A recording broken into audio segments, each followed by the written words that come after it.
Il s'est dit, je suis tombé sur un fou. Il y a le champion du monde UFC de la catégorie middleweight qui me dit que je suis la future légende de ce sport. Je vais être le meilleur, mais pour l'instant, il y a des gens beaucoup plus forts que moi. Quand j'ai mon objectif en tête, personne ne peut me l'enlever. J'ai clairement envie d'éteindre tout le monde. Je m'en fous du niveau national, je m'en fous du niveau européen. Je veux l'élite mondiale. Et j'aime pas quand il n'y a pas d'action. Je suis un mec, je veux de l'action. Je préviens tout le temps les haters. Je fais, vous les haters, j'en ai rien à foutre de votre avis. Que tu m'aimes ou tu m'aimes pas, regarde-moi, je vais briller et tu seras soit avec moi, soit contre moi. J'aimerais être à l'UFC en 2027 ou 2028. Ma personnalité, je suis une grande gueule, j'arrive, je vais tout casser. Salut à tous et bienvenue sur Jab Life. On se retrouve aujourd'hui pour une nouvelle grande interview. On a le plaisir de recevoir Monsieur Wally Tandia, l'arracheur de rêve comme il se surnomme, qui va disputer ce week-end à Courtrai en Belgique lors de Hexagone MMA 31, son 3e combat professionnel. Lui, l'ancien multiple champion de différentes organisations chez les amateurs. On avait eu ses débuts pro en janvier, suivi d'un 2e combat 3 semaines plus tard en février. Là, il a pris un peu plus de temps pour se préparer, se ressourcer. Il va nous raconter tout ça avant ce 3e rendez-vous professionnel. On se retrouve tout de suite pour cette interview de Wally Tandia. C'est parti, générique. Salut Monsieur Wally Tandia, je suis ravi donc d'accueillir l'arracheur de rêve qui s'est arrêté en voiture, il s'est garé pour éviter. Il fallait éviter la contravention bien sûr, mais Monsieur Wally Tandia fait toujours les choses bien. Et il est là quand dans la ville, je suis bien. Comment ça va Wally? À quelques jours, je le disais, de ton combat contre Sahel Walizada, ce sera à Courtrai en Belgique pour Hexagone MMA 31, ton 3e combat pro. Comment ça va? Tout se passe bien? Tous les voyants sont ouverts? C'est ma question habituelle. Tous les voyants sont ouverts. Et de toute façon, j'aimerais te dire qu'ils n'ont pas le choix que d'être ouverts. Exactement. On est sorti pour le 3e combat pro. Voilà, on est prêt comme d'habitude. On fait ce qu'on aime et on a de la chance de faire ce qu'on aime. Et j'ai clairement envie d'arracher sa tête à Sahel. En plus, il a volé mon début de prénom. Sahel Walizada. Il a rajouté le Zada. Mais on va s'occuper de ça ce week-end. J'aime bien ta façon de trouver des petits points pour l'extra motivation. En plus, dis ouais, Wally, je te le disais en off un peu, mais attends, moi je t'attendais pas à combattre au mois de juin. Tu commences tes carrières pro le 10 janvier, t'es de retour le 1er février. Dans ta vidéo sur ta chaîne YouTube, j'incite tout le monde à aller la voir. Inside sur ce 2e combat, tu dis au mec d'Hexagone, oh, peut-être que dans 3 semaines je reviens. Qu'est-ce qui fait que t'as mis 3 mois et demi là à revenir dans la cage? On sait que t'avais envie d'avoir cette activité énorme, donc pourquoi ce petit temps de pause, Wally? Bah, en vrai de vrai, moi je voulais continuer sur cette lancée-là. Mes coachs, ils m'ont clairement, ils m'ont attrapé. Toi, là, va te reposer. Parce qu'en soi, ce que les gens, ils n'ont pas vu, c'est que depuis que j'ai commencé mon premier combat de MMA amateur, je me suis pas arrêté. J'ai pas eu de pause, je me suis pas arrêté. Ça fait 2 ans et demi. Sur ces 2 ans et demi, j'ai fait du MMA. J'ai fait précisément 29 combats de MMA, dont 3 combats de boxe thaï. Ça me faisait quoi? Ça me faisait 32 combats. Plus mes 2 combats pro, j'en ai fait 34 ou 35. Là, je suis sur mon 35e combat, je crois, en 2 ans. Et en 2 ans, tu vois, c'est en 2 ans et quelques mois. C'est quand même une forte activité. Je pense pas que dans le monde, on a eu quelqu'un qui est, honnêtement, je parle à une échelle où j'ai vérifié des informations. Je pense pas qu'on a vu quelqu'un faire autant de combats en si peu de temps. Ouais, non, c'est clair que ton activité était énorme. Il y a ce besoin, tu le dis dans la vidéo, il y avait ce besoin de se ressourcer aussi, tu vois, de se retrouver. Tu utilises le mot de se retrouver. Exactement. Ça t'a fait du bien plus à la tête qu'autre chose, en fait. Il fallait, tu vois, il y a un moment, quand t'enchaînes tous les combats, mentalement, c'est dur parce que c'est toujours une pression à chaque combat. En fait, on reste des humains, c'est-à-dire qu'on n'est pas des robots. Moi, je m'étais robotisé, mais en vrai de vrai, je suis humain avant tout, c'est-à-dire que je suis retourné à mon état de nature. Et au bout d'un moment, quand j'ai décroché, j'ai compris que j'avais besoin de décrocher. Mais avant ça, je le voyais pas. Et c'est pour ça que mes coachs et l'entourage, il est très important. Et même le management, tout le monde m'a encouragé à couper parce que vraiment, on passait dans un nouveau jeu. C'est-à-dire que, en fait, repose-toi parce que là, on rentre dans un nouveau game. Et tant mieux parce que là, je suis prêt et à faire mes 5 prochaines années à fond, sans m'arrêter, en cherche de progression, en quête d'arrachage de tête. C'est-à-dire que franchement, cette pause-là m'a fait du bien mentalement, physiquement, et elle m'a permis de me retrouver avec mes proches et recomprendre pourquoi j'ai fait ce choix-là d'aller dans ce sport et de me donner corps et âme. C'est-à-dire que là, je reviens en méchant, quoi. On se rappelle tes 2 premiers combats pro, c'est 2 victoires sur décision unanime. Je me souviens de t'avoir entendu au micro dire que tu étais un peu frustré de ne pas avoir pu finir ces combats-là. Tu penses que ça jouait aussi, tu vois, qu'à la fin de ce cycle-là, tu commençais quand même à fatiguer à tous les niveaux? Exactement. Clairement, moi, sur ma dernière fight week, j'étais là physiquement, mais mentalement, en vrai de vrai, j'étais pas là. Et comme sur mon premier combat pro, en fait, les gens, ils voyaient pas. Mon dernier combat amateur, si je t'explique sur la fin d'année, septembre, je prends un combat HFC le 14 septembre. Je fais un KO à mon adversaire au deuxième round ou au premier round, je sais plus. Une semaine après, le 21, je suis au PEF et j'étrangle mon adversaire au deuxième round. Ensuite, je vais directement sur ma préparation des championnats du monde. J'arrive sur la préparation, je vais au championnat du monde une semaine, je fais 3 combats, je reviens en étant malade. J'ai eu une infection à l'œil et j'étais malade, j'avais attrapé une infection pulmonaire. J'ai combattu avec le 16 novembre à Corbeil-Essonnes dans ma ville pour mon dernier combat amateur. Après ça, j'ai pris 7 semaines de repos et je suis parti en Afrique du Sud à 10 heures de vol, m'entraîner avec les champions du monde et avec Hugo Guillon. Tu t'imagines la cadence que c'est? C'est-à-dire qu'à 10 heures de vol, j'ai fait encore 3 semaines là-bas. Je suis rentré en France à 2 semaines de mon combat au Zénith. J'ai fait mon combat au Zénith avec 2 semaines de préparation, c'est-à-dire que c'était même pas une adaptation au monde professionnel. Je m'entraînais encore comme un amateur dans le sens où je faisais une prépa générale. Et ensuite, j'entame un autre cutting pour combattre le 1er février en espace de 2 semaines. C'était une cadence folle que les gens n'ont pas pu. Ils n'ont pas mis le point là-dessus et ils n'ont pas vu que ça, pour le faire, ça demande sacrément de l'énergie. Et il y a un combattant, ce que j'ai bien aimé, c'est qu'il y a des combattants qui m'ont ressorti ça. Ils m'ont dit: hey, mais Wally, tu faisais comment pour faire 4 combats en un week-end? Je fais: ah, maintenant que vous êtes dans le circuit, vous voyez l'effort que j'ai fait. Que c'est pas uniquement. C'est de la détermination. J'ai fait, moi, tout se passe dans ma tête. Et les gens, ils ne le remarquent pas, mais ils le verront avec le temps. Et je ne suis pas pressé. Dans tous les cas, je le fais pour moi et pour la MIFA. Wally, à cette époque-là, tu combattais autant que je faisais des missions, donc puis c'est un peu plus compliqué de combattre que de faire des émissions, donc respect. T'ouvrais la porte, je voulais te poser la question un peu après, mais comme t'en as parlé, tu parlais de ce stage en Afrique du Sud avec Dricus du Plessis, champion UFC. Tu peux me raconter un peu, tu vois, comment ça s'est passé là-bas? Est-ce que t'as échangé avec lui? Est-ce que t'as tourné avec lui? Et voilà, raconte-moi vite fait.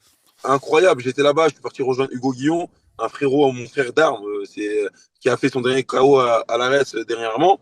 Et du coup, je l'ai rejoint sur cette préparation parce que j'avais déjà à ce moment-là, en fait, il y a plein de facteurs qui montraient que j'avais besoin de couper parce que j'étais dans une routine ici et je voulais couper cette routine. Du coup, bah, je suis parti m'entraîner ailleurs. Et ce camp-là, bah, je l'ai fait. Je suis arrivé là-bas, ils m'ont super bien accueilli. Coach Mornay, le coach de Duplessis, qui l'a depuis qu'il a commencé les sports de combat. Et Duplessis en lui-même et toute l'équipe autour, même les autres athlètes du club, ils m'ont accueilli. J'ai rarement vu un accueil aussi chaleureux et aussi bienveillant. Et eux-mêmes, ils étaient choqués. Quand le coach, je lui ai raconté mon parcours, il était choqué. Euh, euh, il en croyait pas. Et après ça, quand je lui ai dit je fais mon premier combat et que je lui ai dit je combattais, je faisais mon deuxième combat pro dans 2 semaines, il s'est dit je suis tombé sur un fou. Et pour te dire, Hugo aussi, tu as la chance de l'avoir en interview, il te racontera. Mais franchement, même avec Duplessis, tous les matins, je tournais avec lui.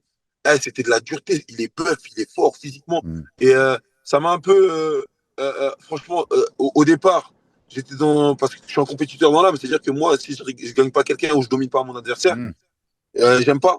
Et me dire que je revenais en recherche, en quête de défis, et, et il m'a apporté des réponses à plein de questions. Il a pris du temps à m'épauler, franchement, en si peu de temps. Limite, on dirait, je connaissais lui, les coachs, toute l'équipe, comme si je les connaissais depuis des années. Et Mm. ils ont pris mes nouvelles, il m'a donné de la force sur ses réseaux sociaux, sachant que je suis un individu, je suis quand même, je suis qu'un amateur entre guillemets quand j'arrive chez Mm. eux. Et franchement, ils ont remarqué le potentiel. Et moi, ça m'a rassuré à l'idée de, hein, je suis pas un fou. Il y a le champion du monde UFC de la catégorie middleweight qui me dit que je suis la future légende de ce sport. À partir de ce moment-là, il y a quoi qui peut me dire d'arrêter ça ou de me dire que c'est pas fait pour moi? Il y a tous les voyants, ils sont ouverts. Et cette expérience, elle a été formidable et je compte y retourner, j'espère. Et quand tu parlais là, tu te dis les premières fois j'étais le compétiteur, donc j'aime pas être dominé. Au départ, tu vois la différence, tu vois quelle est la différence entre l'amateur et le champion UFC, quoi. Il y a un monde. Mais largement, il y a un monde, il y a une philosophie qui est complètement différente. Il y a un monde, on va pas se mentir, on crie sur tous les toits. On cherche à être les meilleurs, je vais être le meilleur, mais pour l'instant, il y a des gens beaucoup plus forts que moi. Et franchement, mais ça n'empêche pas que moi, ceux qui restent à mon échelle, ça reste le champion du monde UFC, hein. Mm. Voilà, c'est pour ça que ceux qui me restent à mon échelle, euh, je vais les laminer. C'est qu'une question de temps pour les laminer. C'est clair. Mais le champion UFC, ça reste le champion. Le champion respecte son statut. Il a la ceinture. Et c'est pas pour rien qu'il a la ceinture. Exactement. Il y a une raison pour laquelle il est au sommet. Exactement. Finir sur cette petite période où tu t'es ressourcé aussi de ce que je voyais dans ta vidéo. Si je me suis pas planté, j'ai vu du Dubaï, j'ai vu de la Thaïlande. Est-ce que tu as été autre part aussi? Est-ce que tu as quand même continué un peu de faire du physique ou de l'entraînement là-bas? Comment ça s'est passé? Bah, en Thaïlande, enfin, en fait, je faisais quoi? J'étais en vacances en Thaïlande, j'étais avec mes gars, on était au moins 10 à 15 dans la ville. C'est-à-dire que tu t'imagines bien en vacances entre potes, c'était kiffant. Et arrivé au bout d'un moment, des fois, je culpabilisais, je me réveillais, je me disais, parce que je suis toujours aussi fort. C'est-à-dire que je partais au Bang Tao, je partais au Bang Tao, quand je laminais les gens en sparring, je me disais, ok, je peux continuer mes vacances. C'est-à-dire, j'arrivais au Bang Tao, je tournais, et même les coachs, pareil, là-haut, ils ont une forte impression, parce que ce soit des 120 kilos, des 60 kilos, des 80 kilos, je laminais tout le monde. Et des 120 kilos, je les jetais au sol, et je m'amusais clairement. Et le coach, il me parlait, il me disait, t'es quoi toi? Je parlais avec lui, il me disait, t'es français? Il me disait, d'habitude, les Français, je les aime pas trop, mais toi, je t'aime bien. Et après, de fil en aiguille, je l'ai taquiné de temps en temps. Bah, il y a un des frères qui a ouvert la salle, qui coach Willy Zhang, qui est dans le coin d'Adesanya en coach de lutte. Franchement, et l'autre qui est dans le coin de Volkanovski. Tu vois, c'est-à-dire que, en fait, partout où je suis passé, j'ai eu la chance d'avoir des compliments qui m'ont pas gonflé dans mon ego, mais qui m'ont réconforté à l'idée de dire que, Wally, les voyants, ils sont là. Lui, il affirme que tu as un bon potentiel. Lui, il remarque ta présence. Et pourtant, moi, je pouvais arriver au club, grosse dédicace à la crime, qui m'a dit ouais, si tu veux, je les appelle les coachs et je te présente à eux, etc. Comme ça, j'ai fait non. Moi, j'ai pas envie d'être présenté. Je veux arriver et qu'on me demande qui tu es. Tu vois, parce que c'est valorisant de dire t'es qui toi en fait, tu fais ça comment. En fait, on crée de l'intrigue autour de toi. Et même quand je suis arrivé là-bas, au bout d'un moment, bah, les combattants, à force de tourner avec moi, ah, Wally, t'es français, une petite photo aussi, ça, parce qu'ils ont remarqué le potentiel et ça, franchement, c'est quelque chose de valorisant pour moi.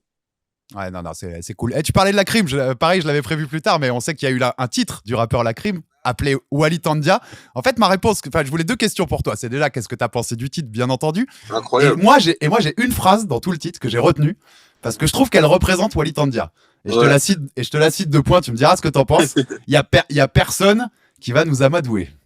Terrible, elle me galvanise. Quand j'écoutais le son, j'étais comme ça, en pleine cogite, et j'ai fait à La Crime, franchement. Et dis-toi, il m'a fait la surprise parce qu'il voulait pas me le dire qu'il comptait faire ça. Et quand j'ai vu ça, j'ai fait ah non, directement. Et quand on s'est vu, on a parlé, on a discuté.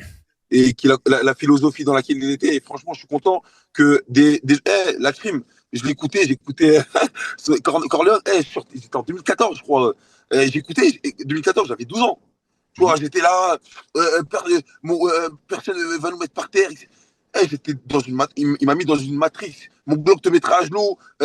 J'étais en mode, il m'a donné de la confiance en moi. C'est-à-dire que 12 ans plus tard, cet artiste-là, clairement, avec lequel tu as grandi en écoutant ses sons, fasse un titre avec ton nom et ton prénom dans son album, et je l'écoute, je me dis, ce mec-là, franchement, c'est une crème, c'est une tuerie ce qu'il fait. Et je suis content parce que ça me valorise dans mon parcours, encore une fois. Ça me fait, Wally, t'es là que depuis 2 ans. Regarde, ton nom, il a circulé dans le monde entier. Et à travers la France, il a résonné. Tout le monde a entendu Wally Tandja. Wally Tandja, tout le monde l'a entendu. Et pourquoi? Je voulais pas que les gens l'entendent, je m'en foutais. C'est moi, j'ai un rêve, j'ai une ambition et je vais la faire, peu importe, personne ne va m'arrêter. Et c'est cette détermination elle vient surtout de mon père, que mon père m'a transmise. Et je suis content de la représenter fièrement. Et c'est que le départ. Quand je dis jusqu'à Vegas, c'est jusqu'à Vegas et tout ce qui en suit va être formidable. Voilà, j'allais la répéter, ton credo, ton objectif, on le connaît, c'est même le titre de ta série YouTube, Jusqu'à Vegas. On est d'accord, Wally, que tant que tu n'auras pas cet objectif, tu continues? Enfin, tu t'acharneras? Je ne sais pas ce que la vie me réserve demain, mais moi, quand j'ai mon objectif en tête, personne ne peut me l'enlever. Personne ne peut me l'enlever. C'est-à-dire qu'aujourd'hui, là, demain, c'est Vegas. Je vais mettre les pieds dans cette ville. Je vais signer ce que j'ai envie de signer là-bas. Et je vais m'établir que ce soit aujourd'hui, demain. J'ai mon ambition qui est claire et ça va aller tout droit. Tu vois, c'est dans ma tête. Peu importe ce qui arrive, je l'ai en tête pour l'instant. Et on espère que ça arrivera avec l'aide de Dieu. Je voulais revenir sur ce début de carrière pro là en quelques questions. Tu me disais tout à l'heure, je te disais que tu avais été frustré au micro là, enfin juste après tes prestations sur le moment. Mais avec le recul, comment tu analyses ces deux prestations là? T'es encore plus frustré? T'es moins frustré? Comment tu l'analyses? Vraiment moins frustré que au départ parce que je reste un compétiteur dans l'âme. C'est-à-dire que j'ai clairement envie d'éteindre tout le monde. Tu me dis avec une patate, j'ai envie de rentrer, l'arbitre dit ok, je t'éteins, tu tombes. Comme ça, c'est dominant. J'aime être dominant. Mais avec du recul, quand je regarde, je fais regarde, le premier adversaire que j'ai pris, c'est Odena. Odena, je l'ai pris, il avait déjà 4 combats professionnels. Moi, aucun, il était dans le circuit depuis plus longtemps que moi. Je le prends, je le lamine sur trois rounds. Les gens, ils osent critiquer. Moi, ok, d'accord, je suis pas content, mais les gens, ils osent critiquer. Après ça, 20 jours après, je prends un top prospect européen qui a affronté un tas d'amateurs et qui a un parcours en béton, Rivaldo Pereira. Je le prends, je fais une performance avec lui 20 jours après où je le lamine. Et encore une fois, on ose me critiquer. J'ai fait au bout d'un moment, qu'est-ce qu'ils veulent les gens que je puisse faire comme tout. Moi, en fait, arrivé au bout d'un moment, je me pose la question, je me dis, je vois les autres, je vois beaucoup de menteurs dans le circuit où ils prennent des adversaires vraiment, c'est du 90-10. Je fais, mais arrêtez de vous mentir à vous. Même moi, je suis compétiteur, je ne peux pas me mentir à moi-même. Quand je rentre dans la cage, on sait que, ok, d'accord, les gens ils aiment bien sortir l'excuse de tout n'est pas joué. Mais non, il n'y a pas tout n'est pas joué, tout le monde ne peut pas te faire tout le monde. On ne peut pas prendre un citoyen lambda et le mettre dans la cage et dire Mm. ça se trouve, c'est un humain comme un autre, il va mettre KO. Non, non, non. Arrêtez de mentir, prenez de l'adversité. Et moi, c'est ce que je fais, je prends de l'adversité parce que j'ai envie de me relever. Et quand demain, je vais arriver à l'UFC et que je vais taper les gens, je ne vais pas être choqué par le niveau et les gens ne vont pas dire oh, encore une pépite qui a brillé, où tout le monde lui jetait des fleurs et finalement, elle n'est pas à la hauteur. On le voit avec beaucoup de gens. Et les gens, après, derrière, ils se retournent contre qui? Contre l'athlète. Et l'athlète, il peut s'en vouloir qu'à lui-même parce qu'il a été gonflé par tout le monde. Au final, il arrive, il n'est pas vraiment au niveau. Il a construit sa carrière sur une de dents de scie. Et clairement, il est pas au niveau mondial. Moi, j'ai envie d'arriver, être prêt pour l'élite mondiale. Je m'en fous du niveau national, je m'en fous du niveau européen. Je veux l'élite mondiale. Mm. Et l'UFC, le Graal. Et pour avoir Ouais. l'UFC, faut passer par ça. Et je préfère faire 2 décisions en début et faire 10 finishes derrière que faire 10 finishes et après que des décisions. Tu, C'est-à-dire et que voilà. tu comprends, Wally, aussi que c'est la rançon de quitter. C'est-à-dire que t'es un showman, t'es un super client, par exemple. Moi, c'est plaisir de t'avoir en interview parce que c'est un régal l'échange. Mais avec la façon dont t'annonces les choses comme ça, forcément, tu connais le public français, ils t'attendent au tournant et quand ça va moins bien que ce qui était prévu, eh ben ils en profitent et donc tu vois, comment tu te situes par rapport à ce jeu-là tu crées toi-même cette situation-là Voilà. dans un sens. Exactement. Et d'un côté, je suis content. Et je me dis, je vais donner. Et en fait, parce que les gens ils veulent te limiter dans la façon de faire, dans la façon de parler. En fait, si j'ai envie de parler, si je dis je vais éteindre lui, je vais l'éteindre, que j'arrive dans la cage, que je l'éteigne aujourd'hui ou je l'éteigne demain, dans tous les cas, je vais parler. Parce que c'est mon tempérament. Et je suis comme ça. Le show, je le fais parce que je kiffe. Je suis dans ma passion. Pourquoi je vais me brider, je vais rester comme ça, bras croisés? Mais ça amuse qui, ça? D'arriver un mec, bras croisés en conférence de presse, oui, peut-être que je vais le taper. C'est pas ma personnalité. Ma personnalité, je suis une grande gueule. J'arrive, je vais tout casser. Quand je vais passer, vous allez voir ma présence. C'est-à-dire que quand je marche dans la rue, on sait que c'est Wally Tandja. J'ai de l'aura, je dégage cette aura-là et je suis content de la dégager. C'est-à-dire qu'aujourd'hui, je ne vais pas me dénaturiser. Je vais pas changer ma façon d'être pour les gens. C'est quoi cette façon de faire? Ah non, on kiffe. On est là, on est en interview, on kiffe. Si je dis je vais éteindre, même demain je dis je vais éteindre le champion de l'UFC, si je le dis, qui va m'empêcher de le dire et qui va m'empêcher de faire ce que je dis? Si il doit me Personne. taper, il va me taper. Mais Personne. Ouais, exactement. personne va nous amadouer. Voilà, c'est ça la phrase. Personne Tu ne va vois, nous amadouer. on y revient, on y revient. Ça ouvre un débat hyper intéressant aussi, parce que moi je l'ai déjà eu, et si tu as suivi un peu ce que je fais, tu sais que j'ai déjà eu ce genre de débat, même sur des plateaux avec Jérôme Pourru, par exemple, qui est le patron d'Hexagone, ton orga. Moi je disais, je suis entre deux eaux sur ces amateurs qui arrivent.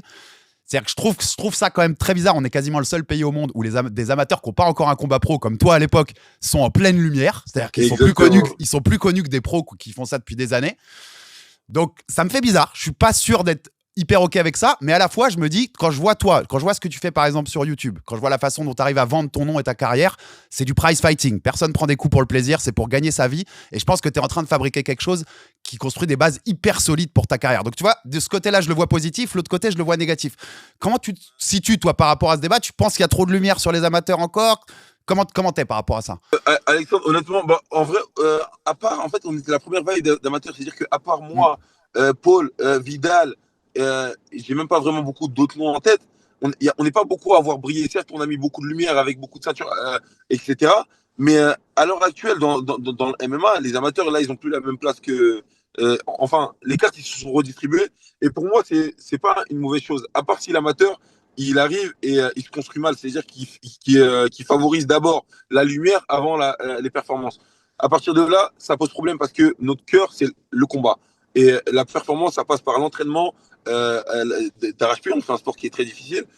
Il faut passer par cette case-là avant d'abord briller. Mais si ta personnalité elle va avec et que dans cette histoire, tout le monde est gagnant. Moi, je suis là, je suis un chômage, c'est ma personnalité, je me vends pas. Certes, c'est un personnage, mais je kiffe le faire. C'est-à-dire que je suis pas là et je fais oh, je vais être à l'interview, je vais devoir dire non, non, je kiffe ce que je fais et je suis là, je suis en échange avec toi. Ça fait vivre le sport. Et on est là pour faire vivre notre sport et faire aimer aux gens notre sport. Et si ça passe par différentes personnalités, ben on a des gens, on a de très bonnes personnalités dans ce MMA-là. Et heureusement que ça varie.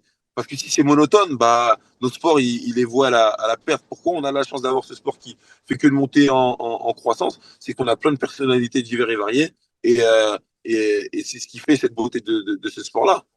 Mais tu sais, on est toujours sur cette schizophrénie un peu aussi que beaucoup de gens ont. C'est-à-dire qu'il y a beaucoup de gens qui sont venus au MMA à cause de Conor McGregor. Et quand tu leur mets un mec qui fonctionne comme lui ou qui essaye, à la Doumbé par exemple, eh ben, il est beaucoup critiqué ouais. en fait. Ouais. Exactement, tu vois. C'est indécis. Ouais, malheureusement. C'est très schizophrène cette situation-là, cette position-là. Tu parlais de Paul Denat qui a aussi signé chez Hexagone. On sait qu'Hexagone, voilà, sous l'égide des frères Pourru, a cette volonté aussi de faire briller les talents de demain du MMA français, les pépites. T'as eu d'autres propositions? T'as été direct sur Hexagone? Comment s'est passé ton passage pro à ce niveau-là? J'ai eu la plupart des organisations déjà nationales et européennes. Je ne veux pas mentir, il n'y a pas l'UFC qui m'a toqué à la porte. Mais en tout cas, de tout ce qui se fait, on m'a proposé tout. Mais clairement, Hexagone, c'est une ligue pourquoi que j'aime beaucoup. Et les frères Pourru, gros big up à eux, ils développent leur orga sur le territoire national. Moi, avant de m'établir en tant qu'étendard français, je veux tout d'abord m'établir sur le territoire national. C'est-à-dire que sur différentes régions, j'ai envie d'être reconnu. Et à Paris, à Bordeaux, à Toulouse, Aix-en-Provence, en Normandie, à Angers, j'ai envie que partout où je passe, Walid Tangia, c'est le combattant qui nous représente. Et cette ligue-là, elle fait ça très bien parce que elle propose des événements un peu partout. Et c'est planifiable. C'est-à-dire que dans ma progression à moi, on ne peut pas arriver de l'amateur à la champion UFC. Il y a une progression et il y a une progression qui est linéaire. Et cette progression-là, elle passe tout d'abord par Hexagone. Je m'établis en tant que champion Hexagone. J'arrache tout. Petit à petit, on cherche à évoluer. Tant qu'Hexagone peut m'apporter ce que je veux et qui est en phase et avec ma personnalité et mon équipe, on évolue ensemble et c'est un bon travail qu'ils font. Et clairement, on l'a vu sur l'année 2025, c'est la Ligue des pépites. Moi, Samba, Polo, Vital, Bafodé, Owen, on est la Ligue des pépites. Tous les amateurs avec qui j'étais en équipe de France, on se retrouve sur des Fight Week ensemble. C'est incroyable. Et franchement, c'est qu'une bonne augure pour la suite. Le champion d'Hexagone, c'est un Brésilien dans ta catégorie, c'est Joelson Nascimento. Tu te dis qu'il est prenable pour toi quand? Dans ta tête, tu vois, tu t'imagines pouvoir le prendre quand? Moi, franchement, honnêtement, comme je t'ai dit, le combat, je peux même le faire dans peu de temps, ce mois-ci, le mois prochain. Mais honnêtement, moi, dans mon style, on progresse dans mon style. C'est-à-dire que aujourd'hui, même selon la Fédé, il y a -5 plus 5 combats. C'est pas une course contre la montre. Hein. Là, tu es pas dans un sprint. Là, tu m'aurais demandé le 1er février, là, je t'aurais dit, je le veux le 1er février. Mais honnêtement, depuis que je suis passé, là, c'est pas un sprint. Concentre-toi sur ta course de fond, ta Vegas derrière. Construis ton style parce que tes performances là d'aujourd'hui, c'est ce qui va refléter ton style de demain. C'est-à-dire qu'on va se construire. Fin d'année, je pense que ce serait bien début 2026 que j'aille récupérer la ceinture. Tu vois. Qu'au moins, ça a un sens logique. Un mec à 3-0, même je ne respecte pas l'organisation, un mec à 3-0, il prend la ceinture d'Hexagone. C'est pas logique. C'est-à-dire que d'ici là, la fin d'année, on construit le style, on s'adapte sur les 5 minutes. Et quand je vais arrêter d'être précipité et de voir les ouvertures. Là, déjà, après cette préparation-là, je vois une forte évolution en seulement 7 semaines. Après ça, pour Paris, j'ai encore 12 semaines. Mais les gens, en 12 semaines, en 7 semaines, il y a une évolution qui est considérable. C'est-à-dire que je ne suis pas un mec qui va me jeter que des fleurs, mais je suis quelqu'un qui apprend très vite, qui est très pédagogue et qui me remet en question à chaque fois. C'est-à-dire que d'ici la fin d'année, je pense qu'il y a très peu de personnes qui pourront parler avec moi. Ça ouvre deux questions hyper intéressantes, ce que tu me dis là, Wally. C'est déjà, tu dis, je me précipitais trop, tu vois, sur le format 5 minutes par rapport au format 3 minutes que tu avais chez les amateurs. Ça, c'est quelque chose que tu as retenu de tes 2 premiers combats? Il faut s'adapter à ce timing des pros? Faut s'adapter. Moi, je cours directement sur mon adversaire. je fais le rouleau compresseur tout de suite. L'arbitre, il vient de dire c'est parti. Moi, je vais comme si j'avais que 30 secondes pour le finir. Mais non, mais si je le finis à la au deuxième round ou au troisième round, tranquille. Si je le finis au premier round, tranquille. C'est-à-dire que cette adaptation-là, j'ai dû la prendre et savoir temporiser. Moi, j'aime pas quand il n'y a pas d'action.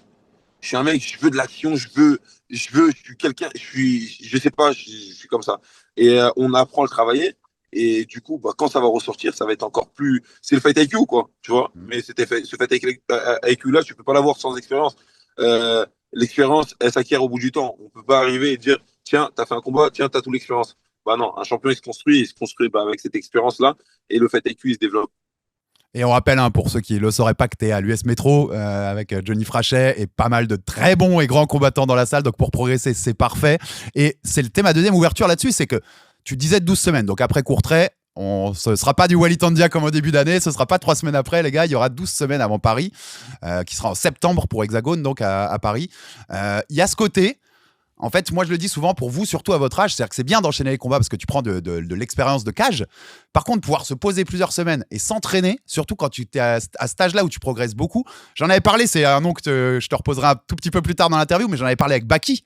Baki me disait, quand il n'a pas combattu pendant un an, il me disait, la comparaison que je faisais, c'est la salle du temps de DBZ. Tu sais, Dragon Ball, ils rentrent dans la salle du temps et quand ils ressortent, les mecs, au bout d'un an, c'est des tueurs. Est-ce que toi, tu as cette impression-là là, de dire ces périodes-là que je peux prendre, tu vois, du 7, du 12 semaines à vraiment bosser, plus 12 d'ailleurs, parce que 7, c'est un vrai camp de prépa, mais 12, tu as plus le temps de travailler sur tes qualités propres à toi. Tu te dis que c'est important, à ce moment-là de ta carrière, tu vois, de faire ces steps de progression aussi à l'entraînement et pas que dans la cage, en fait. Bon, en tout cas, clairement, franchement, je l'ai compris que maintenant. Et c'est pour ça que le temps, c'est important bah, pour prendre du recul par rapport à toutes les situations. Et j'ai compris maintenant que fallait du temps pour progresser. Et fallait consacrer du temps pour progresser. Tu peux pas être tout le temps en camp d'entraînement. Moi, j'ai toujours été en camp d'entraînement. Depuis mon début dans le MMA, j'ai toujours été en camp d'entraînement. C'est-à-dire que j'apprenais sur le tas. Bah, tu t'imagines, j'apprends sur le tas en me concentrant sur un adversaire. Alors là, quand je prends du temps pour me concentrer sur mon style général à moi, parce que mon style professionnel, je ne l'ai pas encore défini clairement, mais quand on va le définir, tu regardes, Alexandre, clairement, mon premier combat de MMA, je l'ai fait le 19 novembre 2022. On est précisément là aujourd'hui, le 17 juin. 17 On est le juin. 17 juin 2025. Ça fait 2 ans et on va dire, allez, et 7 mois, on va dire. 2 ans et 7 mois que je suis dans le MMA game. Tu t'en rends compte où j'ai 35 combats avec 2 combats professionnels. C'est fou. Et la marge de progression, quand on voit un champion UFC, il est là depuis 10 ans. Quand on voit même les autres prospects dans le circuit actuel français, ils sont là depuis minimum 5 ans. Mais moi, Clairement. c'est pas mon cas. Alors imagine-toi dans 2 ans ce que Walid Tangia pourra faire. Et pour ceux qui ont remarqué que l'image de Wally a changé, on est toujours honnête sur Jab Life. Son téléphone avait chauffé, donc on a dû couper la visio et la reprendre. Mais voilà, Wally est dans sa voiture, donc ça chauffe dans la voiture. C'est moi qui suis à Nice, mais c'est lui qui prend la chaleur. C'est comme ça. Juste, je voulais revenir pour ceux qui le connaissaient moins. Moi, je sais à peu près, mais enfin, je t'avais entendu en interview là-dessus. Mais est-ce que tu peux nous raconter ton parcours, Wally? Comment tu viens justement au MMA? Tu dis que ton premier combat il y a 2 ans et 7-8 mois, quoi, à peu près. Comment t'es venu au MMA? Comment t'es venu au combat de façon globale dans ta vie? Qu'est-ce qui t'y a mené? Clairement, moi, bah, j'ai toujours été un compétiteur dans le sens où quand je fais quelque chose, je veux toujours le faire en étant le meilleur. Et quand j'étais petit, on se battait beaucoup avec nos potes, beaucoup de corps à corps. C'était ce qui montrait qui était le plus fort. Et le plus fort, c'était celui qui avait plus d'aura, celui qui prenait les décisions, etc. Et du coup, pour devenir meilleur, un jour, on m'a parlé d'un club. Avant ça, on disait que c'était le Free Fight. Et ben, mes éducateurs, qui sont toujours mes coachs, Bison et JC, bah, ils donnaient des cours d'entraînement à chaque fois et les grands chez moi, ils partaient tous là-bas. Et du coup, un jour, j'étais le seul petit à mes 12 ans, je suis parti là-bas, j'ai fait un cours de grappling. Je suis arrivé avec mon petit maillot de foot, tu connais, en tant que visiteur. Et j'ai fait mon premier cours, j'ai grave aimé. Après, malheureusement, bah, j'ai appris 2, 3 techniques ce jour-là. Je les ai faites sur mes potes. Ça a marché tout de suite. Et après ça, comme, bêtement, bah, je suis reparti au foot parce que mes potes, ils étaient au foot, etc. Au foot, j'ai joué au rugby, j'ai fait tout plein de sports. Et ça fait 16 ans, je suis revenu faire du free fight, comme on dit à l'époque. J'ai fait 2, 3 compètes de pancras, grappling. J'ai commencé par le grappling au tournoi Cognam à l'époque. Et après, j'ai fait du pancras avec la FMDA. Et après ça, bah, malheureusement, bah, enfin, heureusement, j'ai dû me concentrer sur mes études. J'ai quitté, je suis parti dans mes études. Je suis revenu parce que le sport, il me manquait. J'ai fait un peu de boxe taille. Je voulais me spécialiser dans les points. C'était les coups que j'aimais beaucoup, surtout les coups de genoux, les coups de coude. Du coup, je suis revenu parti dans le sport. Et j'ai fait les championnats de France, Île-de-France. Et à cette époque-là, j'avais 17 ans. Et le Covid, il est arrivé. Et quand le Covid, il est arrivé, bah, j'ai dit, bah, avec les imprévus de la vie, bah, vaut mieux se concentrer sur les choses essentielles. Du coup, je me suis consacré à mes études. J'ai fait un BTS sur 2 ans, une licence sur 3 ans. Et sur la troisième année, bah, j'ai repris le sport en 2022. J'ai dit, ça y est, j'ai ma sécurité. Demain, je suis à l'abri. Si demain, je dois être amené à retravailler, bah, je serai dans les bureaux et je pourrais être cadre. Et clairement, ne pas souffrir ou ne pas être en tant que manœuvre. Et du coup, je suis retourné au MMA. J'ai fait une première vidéo en 2022 où je disais, c'est un avertissement pour le monde. Et les gens, ils voyaient comme un fou. J'étais lourd, je faisais 95 kilos, je crois, ou je sais plus. Et, euh, et j'avais clairement rien pour constituer la personne que je suis aujourd'hui ou pour pouvoir dire je ne sais quoi. Mais ma détermination, elle m'a toujours servi. Et comme j'ai dit dans un autre interview, les gens m'ont beaucoup repris. Il y avait tout ce que j'ai entrepris dans ma vie jusqu'à présent, tout ce que j'ai entrepris, quand je me suis mis dedans, j'ai rien lâché. Comme mon BTS, je l'ai raté la première fois à 9 et des poussières. Je me suis inscrit en candidat libre, je l'ai repassé et je l'ai eu dans la PCP. Il n'y a rien qui va m'arrêter. Tout ce que je dis, je vais le faire. Et tout ce que j'ai pu faire jusqu'à présent, j'ai réussi à le faire. C'est-à-dire que aujourd'hui, je vous regarde, tu peux me dire que tu n'es pas le futur champion des haters. C'est pour ça que je préviens tout le temps les haters. Je fais, hey, vous les haters, j'en ai rien à foutre de votre avis. Que tu m'aimes ou tu m'aimes pas, regarde-moi, je vais briller et tu seras soit avec moi, soit contre moi. Mais dans tous les cas, tu es un putain d'hater. C'est-à-dire que les haters, je suis leur premier haters. Du coup, je continue à être sur cette détermination-là et je vais arracher tout et je suis rempli de motivation pour. Est-ce que tu as pour ce thème un peu aussi de ton amour de combat, tu es un compétiteur, donc je pense que l'idée de compétition, c'est ce qui t'a plu aussi, une fois que tu es arrivé dans le sport organisé? C'est ça. Et surtout, avant, je faisais des sports individuels. Moi, ce qui m'a surtout marqué dans la bagarre, c'est ce que j'aime de, de tout mon cœur, mais c'est je compte que sur moi-même. Je suis moi et moi seul. Il n'y a personne qui va me dicter quoi faire. Je peux pas remettre la faute au défenseur parce qu'il a laissé le but passer. Non, non, non. C'est moi et moi. C'est-à-dire que quand j'arrache mon adversaire, je suis tout seul dans la cage et je me représente tout seul. Et je peux m'en vouloir qu'à moi-même en cas de victoire ou en cas de défaite. Ah, mais c'est sûr que c'est un sport individuel par rapport à un sport co, c'est beaucoup plus assumé, c'est toi face à toi-même, c'est évident. T'as une aspiration, un modèle dans le combat? Fighter que t'aimes particulièrement? Jones? John Jones, ouais. Ouais, clairement, John Jones, depuis que je suis petit, ouais, John Jones, c'est quelqu'un qui. J'ai toujours tout regardé. John Jones, il m'a inspiré, il m'a mis. Limite, je dirais pas qu'il m'a mis dans le sport, mais c'est lui que j'ai regardé depuis que je suis. Ses biographies, je les connais depuis que je suis jeune. Je voulais être light heavyweight. Mes premiers combats en amateur, je les ai fait en light heavyweight. Pourquoi? Parce que John Jones était en light heavyweight. J'ai toujours rêvé de mesurer 1m93 parce que John Jones, il faisait 1m93. Et j'ai toujours voulu, même dans la méchanceté, je me sens, voilà, on est similaires sur plein de choses. Alors, si tu connais sa bio par cœur, Wally, évite de prendre certains des chapitres de sa bio hein, pour toi. Évite de l'imiter surtout. J'ai trié. J'ai trié directement, c'est bien. Ce serait quoi ton combat de rêve avec un combattant actuel? Tu vois, il y a un génie qui arrive, qui sort de sa boîte et qui te dit tu peux prendre n'importe qui sur la planète aujourd'hui et l'affronter demain. Ce serait qui ton combat de rêve? Et ton combat de rêve avec n'importe qui all time, avec n'importe quel combattant dans l'histoire? Conor McGregor. Ouais. Un combat contre Conor McGregor pour tout ce qui est chaud. Tout ce qui est chaud, moi et Conor, des explosions, c'est la planète en ébullition, ça c'est sûr et certain. Et un deuxième un combat que j'aurais aimé avoir. Honnêtement, après, je m'en fous. Hein. Honnêtement, après le reste, pour le show, sinon dans la cage, j'ai envie d'assommer tout le monde. Hein. C'est-à-dire que j'ai pas de combattant plus que ça à vouloir affronter. Donc. Dans un scénario idéal, Wally, quand est-ce que t'aimerais être à l'UFC? On sait que la vie, c'est pas des scénarios idéaux, mais toi, si t'avais un scénario idéal. Dans mon scénario, hein, on est en 2025 actuellement. J'aimerais être à l'UFC en 2027 ou 2028. Est-ce que parce que sur 2-3 ans et être champion en 2032 maximum. Faut que entre 2028 et 2032, je fais mon ascension à l'UFC et qu'en 2032, je sois champion à l'âge de mes 30 ans. C'est ce que j'allais dire, t'auras 30 ans, ce qui est la force de l'âge en général pour ces combattants-là. Vu ton esprit, je sais que ça te rentre pas dans la tête, mais ça, c'est une question qui m'intéresse moi journalistiquement. Tu imagines, moi j'ai toujours dit, ces sports-là, Floyd Mayweather et Rabin Nurmagomedov, c'est des exceptions, c'est pas la règle, hein, les mecs qui finissent leur carrière invaincus. T'es prêt à la notion de défaite? T'es prêt à te dire que peut-être qu'à un moment il faudra perdre et puis savoir rebondir, tu vois, et savoir s'en servir comme une force? Je suis prêt et franchement, heureusement, parce que perdre, c'est une leçon d'humilité. C'est-à-dire Mm. que moi, quand j'ai commencé ma carrière amateur et j'ai fait mes 4 premiers combats, j'ai arraché tout le monde, je commençais à être dans ma tête, je suis invincible, moi, en fait. Et tu te gonfles et tu peux tomber dans un ego démesuré et clairement qui peut causer ta chute. Et la chute, elle peut être très fatale. Et du coup, moi, la première défaite, heureusement que je l'ai eu en amateur. En pro, j'espère pas perdre. Mais si demain je suis amené à perdre, mais que à la finalité, je deviens un champion, je préfère finir champion et avoir perdu que ne pas finir champion et avoir un palmarès invaincu. Ouais, bien sûr. Non, c'est vrai que je précisais, c'est bien sûr en pro, puisque en amateur, même si tu as beaucoup plus de victoires, tu as eu quelques défaites. C'est le principe de l'amateur, je trouve que c'est ça qui est bien. Tu as tellement de combats, t'apprends. Ouais, c'est ça. Mais en amateur, j'ai eu défaites, trois défaites que j'ai vengées. C'est-à-dire que quand j'ai perdu par décision, le premier combat contre Elima Congo, c'était en condition physique, une vieille condition physique. J'ai qui est dans le coin enfin Nicolas Haute est dans son coin. Et bah justement après on a recombattu quoi 2 mois après.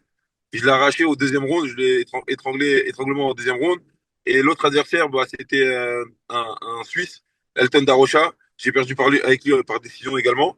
Et je l'ai arraché avec un KO au premier round euh, un an après. Comme quoi, tu vois, dans ma détermination, je lâche personne. Je suis celui qui va aller hanter jusqu'au bout. Même si demain je suis amené à perdre contre quelqu'un, sache que s'il ne prend pas sa retraite, on va se refighter. Faut qu'il faut qu'il gagne à la limite, allez, 15 fois minimum contre moi pour que j'abandonne, pour me dire à l'idée qu'il est plus fort que moi. Sinon, c'est pas possible. J'adore cet esprit d'aller venger ses défaites en amateur. Petite dédicace à Lomachenko, tu sais que je suis grand fan de boxe, qui a pris sa retraite ces dernières semaines. Et en amateur, il était à 396-1 et le mec qui lui a mis le 1, il l'a détruit 2 autres fois, enfin, pour bien montrer qui était le patron, tu vois. C'était important, c'était très important. Je finis avec 2 autres thèmes. Je te citais le nom tout à l'heure. Je suis obligé de revenir parce que ça avait fait les grands bruits. En octobre dernier, ta petite passe d'armes avec Baki sur les réseaux sociaux. On rappelle, il y avait eu ce combat contre Maïdine Bouafia au PEF à Lille fin septembre, qui s'était fini en bagarre générale. Je te poserai une petite question aussi dessus après.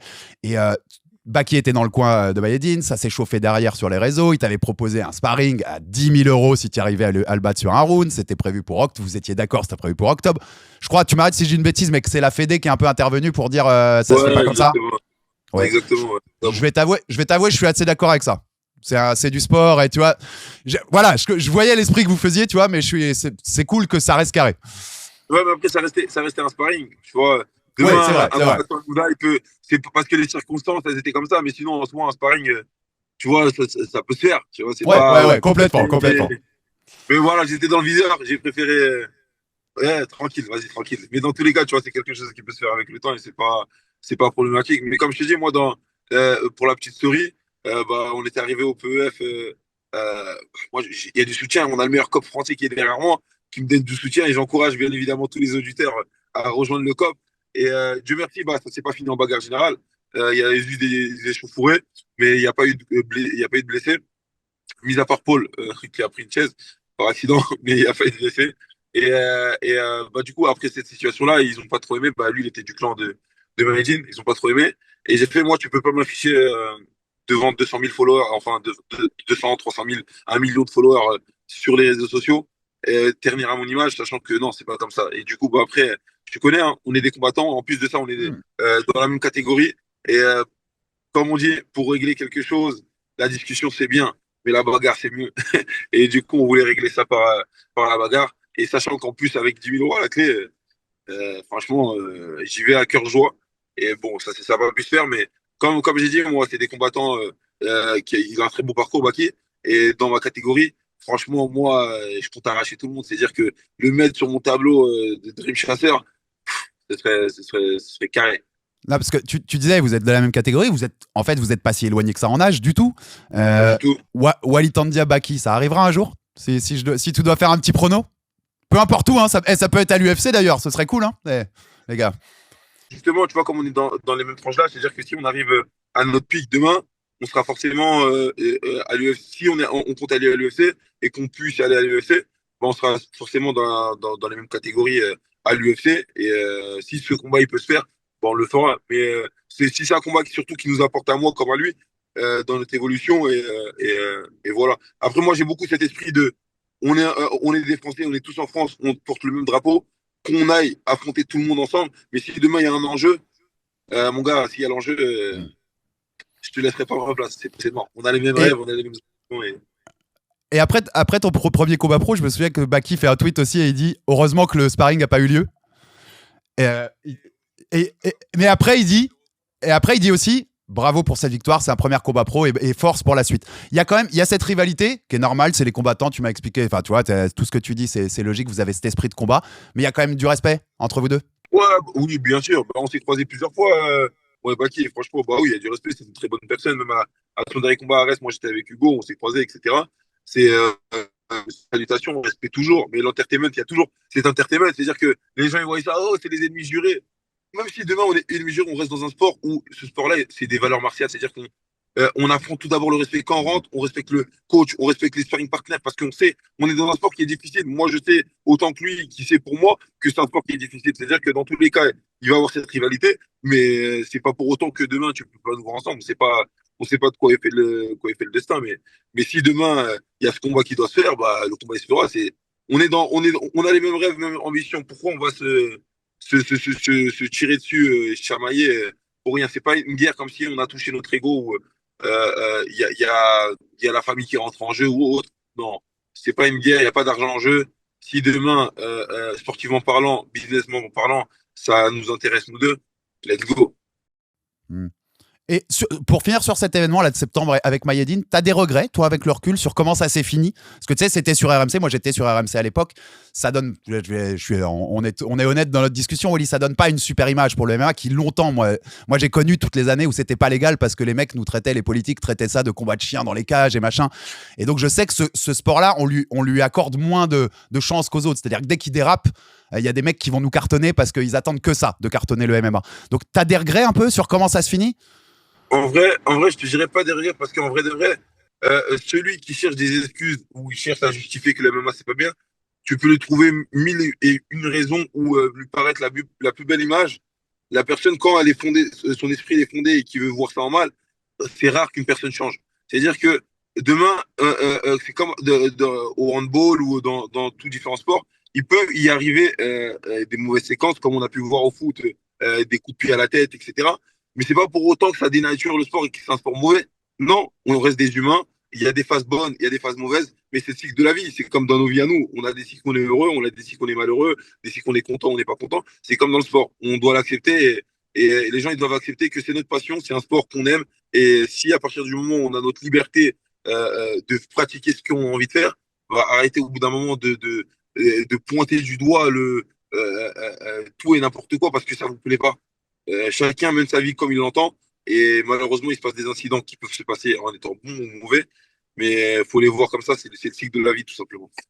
Et je te taquine avec la dernière sur celle-là, mais l'étranglement, tu le laisses un peu trop longtemps ou pas, Wally? Ouh, il n'y a personne à côté de moi. Ouais, je l'avais prédit. Non, je l'avais prédit. J'étais dans l'euphorie. Et franchement, ça reste le combat. Quand tu touches l'ego de quelqu'un, moi, malheureusement, tu vois, c'est des défauts sur lesquels on travaille. Moi, je m'en excuse à toute personne à qui j'aurais pu faire du mal. Mais honnêtement, dans l'ego, faut bien placer ses mots. Moi, que je fais du trash talk, j'insulte pas les gens. Je respecte les familles, je respecte les gens. Du coup, je te demande la même chose. Si tu respectes pas, bah, je te punirai comme ce que j'ai l'habitude de faire. Mais j'adore aussi ce que tu dis, tu viens de le dire, tu as dit c'est des leçons aussi à retenir, des choses à faire progresser. Et c'est l'important, c'est ce qu'il faut retenir de ça aussi. On fait des erreurs tous dans la vie et l'important c'est qu'on grandisse tous quand on prend le recul là-dessus. Et ma dernière question, Wally, c'est la classique. Qu'est-ce que tu nous promets samedi là contre Sahel Walizada, court trait? Je te vois sérieusement, je sais pas à quel round, mais je pense que je vais le finir l'adversaire et je vais prendre mon temps. En fait, j'ai surtout envie de faire une belle performance pour moi. C'est-à-dire que l'adversaire, dans tous les cas, tous les adversaires que j'ai pris, j'étais meilleur qu'eux. Mais c'est ce qui ressort qui est important pour moi et sur les pistes sur lesquelles je peux travailler et voir un axe de progression. On a fait 7 semaines de travail. Il faut qu'au moins j'arrive à ressortir ce que j'ai travaillé pendant cette semaine, sinon c'est pas amusant pour moi. J'ai fait 7 semaines de travail, je suis pas capable de ressortir ce que j'ai fait pendant cette semaine. je serais pas content. C'est-à-dire que faire ce que le game plan il a été imposé, je veux que au moins 80% du game plan soit ressorti et que je ressorte en étant satisfait et rassuré sur ma progression. Eh ben, merci beaucoup pour la disponibilité, Walid Tandia. C'était un super échange. Et donc, force pour samedi soir. On rappelle, ce sera à Courtrai en Belgique pour Hexagone MMA numéro 31. Et ce sera contre, je rappelle, Sahel Walizada pour ton 3e combat pro. Wally, on se reparle bientôt. Et puis quand tu passes à Nice, tu viens en studio? Tu viens nous voir? Avec plaisir. En tout cas, ça fait super plaisir. Merci beaucoup à toi, Alexandre. Grosse force pour ton podcast. Et on est ensemble. Donnez de la force. Aimez, commentez, likez, arracheur de rêve dans les commentaires jusqu'à Vegas. On est ensemble. Merci Wally, merci pour tout et bon courage pour samedi. Ciao, ciao. Merci beaucoup. Sois branché, Alexandre. Regarde ces failles. T'inquiète. Ciao, ciao et salut à tous et rendez-vous bientôt sur Jab Life.